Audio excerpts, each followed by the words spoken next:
వాడు 10 ఇయర్స్‌ను 7 ఇయర్స్ మనవడు, మనవరాలు. వాళ్ళ ముందు మేము ఎంత ఇలా మాట్లాడుకున్నా అసలు నిజంగా వాళ్ళు గూడా తాతయ్య చెప్పింది ఎందుకు వినవు డాడీ అని ఆళ్ళంటారమ్మా. నిజంగా అది వాళ్ళు కూడా అలాగా అదే వీడియోలో ఉంటాయమ్మా. చూసారమ్మా? అసలు మా మనవడు వీడియో అంత బాగుంటుంది, మనవరాలది అలాగే ఉంటుంది. ఆ రకంగా నాతో పాటు కొన్ని స్వరాలు పాడేస్తాడు సంగీతంలో కూడా. అంటే మాకేంటంటే కొన్ని మర్చిపోవడానికి ఏం చేసామంటే ఈవిడ నుంచే ఒక 10 ఏళ్ల వెనక నుంచి మ్యూజిక్ కూడా కాలేజీకి వెళ్దాం పదండి అని మ్యూజిక్ కాలేజీకి వెళ్ళి నాకు సర్టిఫికెట్ అయిపోయింది. ఇంకా డిప్లొమా దగ్గర ఎగ్జామ్స్ రాయడానికి ఏంటంటే అక్కడ కుదరలా. డిప్లొమా అయిపోయిందమ్మా, కానీ ఎగ్జామ్స్ రాయిలా. ఈవిడ రాసేసుకుందమ్మా.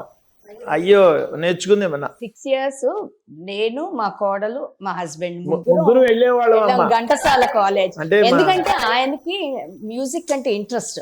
ఆ ఇంట్రెస్ట్ ఘంటసాల సంగీత కళాశాలకి అడ్మిషన్ తీసుకుని మేము ముగ్గురు వెళ్ళేవాళ్ళం.